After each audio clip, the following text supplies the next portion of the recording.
Dear doctors and Congress participants, permit me to present to you our study entitled Insights into Benign Cardiac Tumors, a series of 83 cases and literature review. So, no conflicts of interests to report. First of all, cardiac tumors, a rare entity, presents unique challenges and considerations in both diagnostic and therapeutic levels.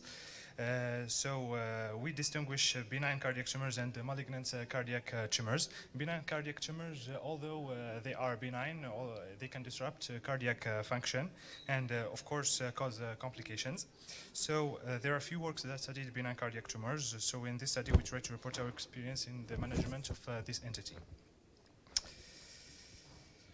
In our materials and methods, this is a retrospective descriptive study covering the period from January 2016 to August 2013. 83 cases of benign cardiac tumors were included. Malignant tumors or incomplete diagnostic data cases were excluded. So, concerning the results, first of all, epidemiology patient demographics revealed a slight female predominance, 56.6%, and an age range from 25 to 95 years, with an average age of 61.8 years. Symptomatology and diagnosis circumstances, 57% of the tumors were discovered incidentally, with the remaining patients representing with less common symptoms such as shortness of breath, arrhythmias, stroke, fainting, and less commonly chest pain and palpitations.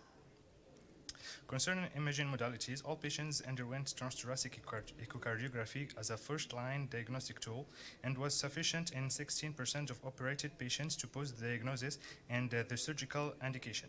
Cardiac CT scans, transesophageal echocardiography, and cardiac MRI were used in 44, 29, and 9.4% of patients respectively. 3.5% received cardiac PET scans. Concerning surgical management, out of the 83 patients, 71 underwent surgery. The 12 patients who did not have surgery included cases with asymptomatic fibroelastomas, asymptomatic lipomas, high surgical risks, patient's refusal. The primary surgical approach was a median sternotomy in 76%, while a subset of patients had less invasive approaches. Tumor resections were often isolated, though some patients had combined procedures such as valvular replacement and, of course, cardiac pontage. So pathological findings confirmed that myxomas were the most common tumor types, accounting for 63% of cases, followed by fibroelastomas, 35%, with rare instances of cavernous hemangioma and fibroma. Tumor types and, sorry, I switched. Tumor types and localizations. Most myxomas were located in the left atrium, 86%, with other tumors found in the right atrium, mitral colli, and left ventricular outflow tract. Fibroelastomas predominantly affected the aortic valve, less commonly mitral and tricuspid valves, and rarely pulmonary valves. Post-operative course. After surgery, all patients required intensive care unit monitoring. The average ICU stay was 2.9 days, with the majority staying 5 days or less. Post-operative recovery was generally uncomplicated, though some patients experienced atrial fibrillation, 80%, infectious complications, 11%, conduction disorders, some conduction disorders, in fact, 4 patients required pacing. Other complications included pleurisy necessitating drainage, tamponade. 1 patient had a tumoral pulmonary emboli of a myxoma, which required a surgical embolectomy 5 days after initial surgery, and in 1 case, non-resuscitated cardiac arrest. As a discussion, the study notes that benign cardiac tumors are rare but present diagnostic challenges with diverse clinical presentation. Epidemiology is variable according to cardiac benign tumor type. The types of benign cardiac tumors that we had, myxomas are the most frequent benign cardiac tumors in our serie. So in our serie, there was, if we want to say, 75% of our tumors were myxomas. The most frequent localization of myxomas was the left atrium, and often presenting in middle-aged adults. The other types of benign cardiac tumors that we had, like papillary fibroelastomas, typically affecting older adults, are the second most common tumors that we had in our study, often arising on heart valves and more frequently in women. Other tumors like lipomas, fibromas, and cavernous hemangiomas were in rare instances in our study. We had 2 lipomas and 1 cavernous hemangioma. So, in our symptoms and diagnosis, the discovery of benign cardiac tumors is mostly done incidentally, which requires careful attention by medical professionals. The critical role of routine imaging, however, symptomatic cases are not negligible. In our case, in our study, we had, in fact, 56% that were discovered incidentally, but other tumor types were discovered following symptoms like fainting, stroke, heart failure, and others.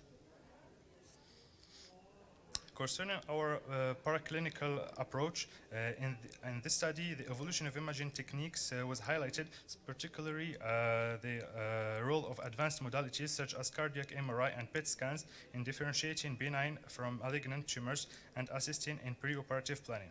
TTE proved to be an invaluable first-line tool, sometimes sufficient alone to push diagnosis and therapeutic indications. Concerning the surgical modalities and complications, surgical excision is the preferred treatment for symptomatic benign cardiac tumors, especially myxomas and fibroelastomas, as it effectively alleviates symptoms and minimizes embolic risks, especially in left-sided symptomatic and endocavitary benign cardiac tumors. However, the study emphasizes that these procedures are not without risk, and of course, the patient is an essential pillar in the decision-making. Some patients in our case series refused to be operated, even if the indication was clear and the surgical risk was low. Surgical modalities. Complications were various. However, a structured approach to pre-operative management and vigilant monitoring enabled the successful handling of complications, demonstrating the value of an experienced multidisciplinary team and close perioperative and post-operative monitoring. Innovations in minimally invasive surgery also show promise, with selected patients benefiting from less invasive techniques that may reduce recovery time and complications. Sorry, we just have to cut your presentation because there is another presentation after you. I will just say here three if we want to say case series that were highlighted. One case series was in China and Germany and Italy. The three case series here highlighted that there was a little, if we want to say, mortality after 5 years of surveillance. In our study, we had only 1 death. That's complicated in fact, accompanied post-operatively. And so, in conclusion, these benign cardiac tumors, although they can lead to significant complications and symptoms, they are, in fact, while benign cardiac tumors are rare, they can lead to various complications and symptoms. They can be asymptomatic and often incidentally discovered. Echocardiography are the first-line tool, in fact, to discover these tumors. Imaging modalities can help us into the better assessment for the benignity of the malignity of the tumor. And surgical resections is the cornerstone of the management of these benign cardiac tumors, and we are assisting to minimally invasive surgeries that are more and more present in our management of these cardiac tumors. But of course, according to the localization and size of the tumor, these minimally invasive surgeries cannot always be done. So in our experience, the management of the benign cardiac tumors reaches a very good survival rate in hospital and in the follow-up. We didn't complete the follow-up because the study is in 2023. but it is in progress, and after like 2 years or 3 years, we will have a good follow-up for all the patients in our study. Thank you very much.